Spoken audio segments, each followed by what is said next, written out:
Hall of Fame driver Ron Pierce certainly enjoys his life in the sulky, but on his downtime, he loves to be around nature, whether it's land, sea, or in the air. Let's talk with Ron more about his life away from the track.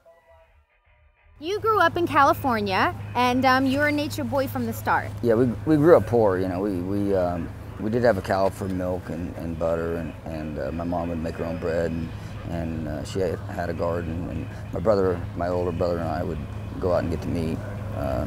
We hunted for most of the food that was on the table. So Ronnie and his brothers were out hunting, I guess, and or out talking to some guys you weren't supposed to. Weren't there prisoners working? Yeah. The inmates were clearing brush. In California, they're always clearing brush or making fire breaks or fighting forest fires. And my brother Keith and I, we got a little too close to these convicts, and the foreman didn't like it, so he called up his the superintendent, who happened to be the man my mom married, and he came over to our house, and my mom made him a cup of coffee, and when she opened the refrigerator to get him some milk, there was a deer in there, and it wasn't even deer season, you know. That's how it all started between him and my mom. Wow. Now, is that a love story or is that a love story, right?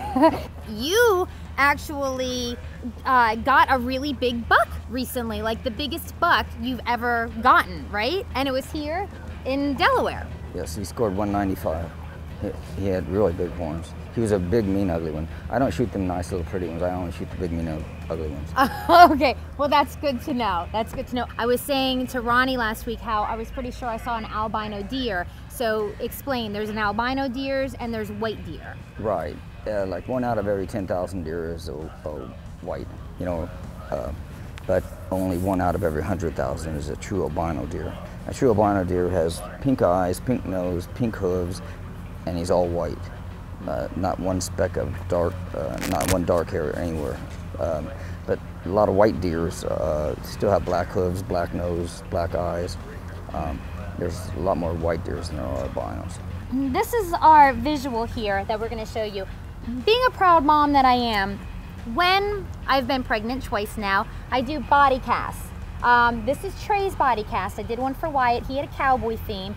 Trey's theme is wildlife because I let his daddy, Bill, pick the theme for his room. We have a hunting theme in the room. Camo, Advantage Timberland camo, wallpaper, and everything like that. So this is the body cast. I don't know if you guys remember how big I was? Yeah.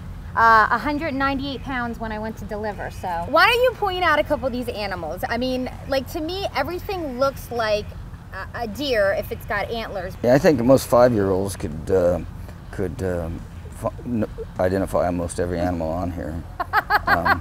This is a mountain goat. You know, this is the whitetail. This is a pheasant. This bird originally comes from China. They were imported to the U.S. back in the 1920s, and they flourished. This is a cougar or mountain lion. Now that's a black bear, right? Yeah, that's a black bear. One of them climbs trees and another bear doesn't? Yeah, this is a black bear. They can climb trees, except for the real big heavy ones. They have a tough time. This is an antelope. The grizzly bears, they can't climb trees because they just can't. Oh, is that a grizzly? Yep, that's a grizzly bear. You can tell by the hump on his back. This is the bear that the breed of bear that chased me up the tree in Wyoming. Oh, that's right, because you went up the tree and he stayed on the bottom. Well, he ate all my fish and my fishing pole and my creel. He had me up there for a while. This is a coyote. He's beautiful. Yeah. This is a Rocky Mountain elk. It comes from Midwest, the Rocky Mountains. And we have another breed of elk in the United States called the Roosevelt elk. Very cool. Yeah. And that's a dog. There, yeah, I knew that one. That's a yellow lab. Yeah. But I'm all for, watching nature. I absolutely love it. Yeah, I like it too. It's really nice and relaxing. Yeah. When you're out there and you're having to go 30 miles an hour around the track, having horses pull you, and this is pretty, tense sport, can stress you out. Right. It's nice that there's a place to go to just kind of let it all, relax. Right. Yeah, unwind. There you go. All right, thank you, Ronnie, very much. Speaking of work, I'll let Ronnie get back to work. Thank you. Okay, Heather, my pleasure. Thank you.